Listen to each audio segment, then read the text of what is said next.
अगर आप चैनल के लिए नए हैं तो हमारे चैनल को सब्सक्राइब करिए और बेल आइकन को प्रेस करिए, क्योंकि घंटी बजी जिंगल जिंगल जिंगल जिंगल। महंगी होती वस्तुएं और फेल होता बजट। महंगाई ने रिकॉर्ड तोड़ दिए, पर रिकॉर्ड तो बात ही नहीं है। चुप करो। लोग व्यस्त हैं लाउड स्पीकर और आपस में लड़ने में। क्या होती है महंगाई और ये कैसे आपके जीवन में मुश्किलें पैदा करती है, और साथ ही हम इसके लिए क्या कर सकते हैं, ये भी हम जानेंगे आज इस वीडियो में। शुरुआत करेंगे अच्छे दिन से, क्योंकि घर में खाना खाना महंगा हो गया और बाहर जाके खाना और टेक अवे सस्ता पड़ रहा है। मतलब अब रोज पार्टी, और सरकार चाहती है कि आप पार्टी एनिमल बन जाए। इस सारे शहर को दुल्हन की तरह सजा दो। हमारे जो चैनल का मोनेटाइजेशन ही नहीं हो रहा, तो हम तो बाहर जा ही नहीं सकते। हटाओ से।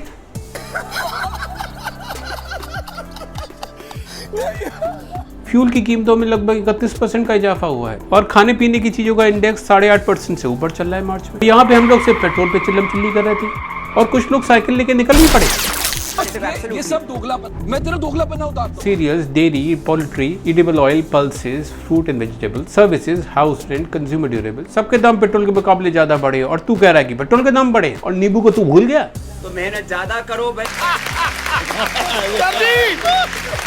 सरकार कह रही है कि भारत में पेट्रोल और डीजल के रेट अन्य देशों के मुकाबले कम बढ़े। हाँ, कम तो है ही है, और चीजें खरीदने के लिए थोड़े पैसे तो बच ही जाते हैं, वरना तो थोड़े भी नहीं बचने चाहिए थे। अरे हम तो फकीर आदमी है, झोला उठा के चल देंगे हवाई जहाज में। ये तो मोदी जी का डायलॉग है। मोदी जी हवाई जहाज से थोड़ी जाते हैं उसमें। ज्यादातर ऐसे देश विकसित देशों में आते हैं जिनकी पर कैपिटा इनकम हमारे से बहुत ज्यादा है। एसोचैम की एक स्टडी में पाया गया कि पिछले 5 सालों में 8 जरूरी वस्तुओं के दाम 72% तक बढ़े हैं और पर कैपिटा इनकम सिर्फ 38% ही बढ़ी है। बड़ी बड़ी कंपनीज जैसे डाबर, यूनिलीवर, मारुति ने अपने दाम बढ़ा दिए। एक तो सप्लाई की शॉर्टेज है और दूसरा ऊपर जाती है एनर्जी की प्राइस। भारत की central bank, reserve bank of India ने भी अपना फोकस अब शिफ्ट कर दिया है और वो भी इन्फ्लेशन को कंट्रोल करने में लग गई। तो यही टाइम जब वस्तुओं के दाम बढ़ने लगे उसको इन्फ्लेशन बोलते हैं। और कीमतों के बढ़ने का मतलब है कि रुपए की परचेसिंग पावर कम होना, यानी कि उसकी खरीदने की क्षमता में कमी आना। इसका मतलब यह है कि रुपए तो आपके पास उतने ही होंगे, पर आप उनसे चीजें पहले के मुकाबले कम खरीद पाएंगे। यहाँ ये जानना जरूरी है कि 2% तक का इन्फ्लेशन अच्छा माना जाता है ग्रोथ के लिए। इसी वजह से 20-25 साल पहले जो मैगी का पैकेट 3 या 4 रुपए का आया करता था, आज उसकी कीमत 10 से 12 रुपए के बीच में हो गई है। और इन्फ्लेशन कई वजह से हो सकता है। पहला और सबसे बड़ा कारण है किसी भी इकोनॉमी में मनी सप्लाई ज्यादा हो उस इकोनॉमी के साइज के मुकाबले। ऐसे में कीमतें बढ़ती हैं और रुपए की परचेसिंग पावर कम हो जाती है। सेंट्रल बैंक ये सब करती है अर्थव्यवस्था यानी इकोनॉमी को रफ्तार देने के लिए।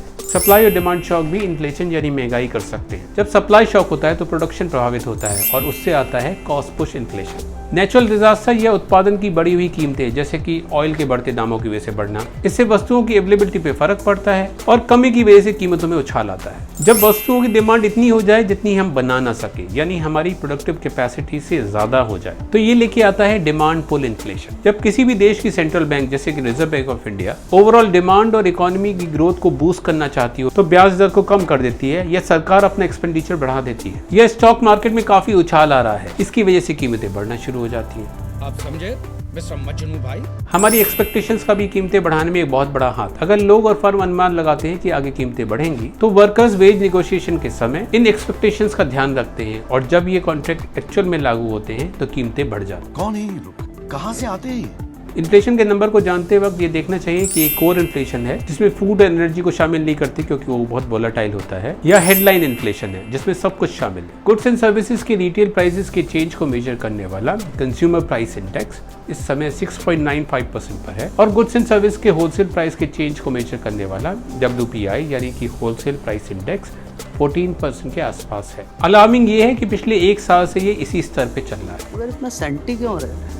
CPI इंडिविजुअल को इफेक्ट करता है और WPI बिजनेसेस को इफेक्ट करता है। WPI की अगर बढ़ी हुई दर को कंट्रोल ना किया जाए, जिससे प्रोडक्शन की कॉस्ट बढ़ जाएगी और इस बढ़ी हुई कॉस्ट को कंज्यूमर को पे करना पड़ेगा बढ़ी हुई प्राइसेस को देकर, जिससे अल्टीमेटली कंज्यूमर प्राइस इंडेक्स भी बढ़ जाएगा। 7% CPI का मतलब है कि इस साल जो कमोडिटी आपको 100 रुपए की पड़ी थी उसी के लिए अब अगले साल आपको 107 रुपए देने पड़ेंगे। और ऐसा करने के लिए आपकी इनकम का भी सही मात्रा में बढ़ना बहुत जरूरी है। फॉर एग्जाम्पल, अगर आपकी इनकम 10,000 रुपए महीने है तो उसमें कम से कम 700 रुपए का अगर इजाफा नहीं हुआ तो आपको मुश्किलें आएंगी और आपका जीना दुश्वार हो जाएगा। इसी तरीके से अगर आपने कोई भी सेविंग या इन्वेस्टमेंट किया है जिसमें आपको 7% से कम ब्याज मिल रहा हो यानी इंटरेस्ट मिल रहा हो तो बेकार है, यानी कि वो आपको वर्स कर देंगे। और जब आपकी आय आपकी जरूरतों को पूरी नहीं कर पाएंगी तो खर्च कैसे चलाओगे?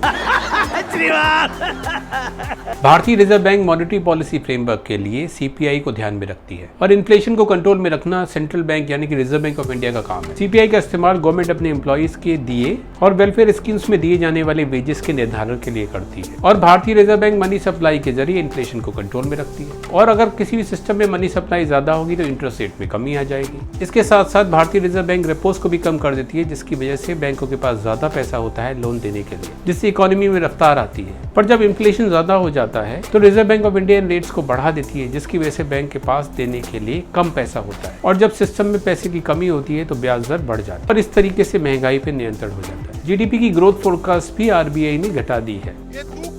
अब मोदी जी क्या करें, उनको नेहरू हुआ काम नहीं करने देता है। Mind your language. आरबीआई का इन्फ्लेशन टारगेट है 6% का, पर लगातार 3 महीनों से हमारा इन्फ्लेशन उससे ज्यादा चल रहा है। सिर्फ महंगाई नहीं बढ़ी है, लोगों की आय भी कम हुई है और इस तरह बेरोजगारी भी बढ़ी है जिसने लोगों की मुश्किलों को और बढ़ा दिया है। आउटलुक में छपे प्राइस के सर्वे के अनुसार भारत के सबसे गरीब 20% की इनकम 53%, लोअर मिडिल क्लास की इनकम 32% और मिडिल क्लास की इनकम 9% तक कम हुई है और वहीं सबसे अमीर 20% की इनकम 39% तक बढ़ी है। आपदा को अवसर में बदल दिया। ब्लूमबर्ग में छपे राइट टू फूड कैंपेन के सर्वे के अनुसार 66% रिस्पोंडेंट ने कहा कि उनकी इनकम में कमी आई है। 34% का कहना था कि पिछले महीने उनका सीरियल कंजम्पशन सफिशिएंट था। 79% ने फूड इनसिक्योरिटी और 29% ने सीवियर फूड इनसिक्योरिटी को रिपोर्ट। 67% लोग एक महीने तक खाना बनाने वाली गैस भी नहीं खरीद पा रहे। 45% लोगों के पास आउटस्टैंडिंग डेट और 41% ने बताया कि न्यूट्रिशन के हिसाब से उनके खाने की क्वालिटी में कमी आई है। हमारी सरकार ने इतने सालों में जो एक चीज जनरेट की है वो है अनएम्प्लॉयमेंट। मार्च में इसका रेट 7.6%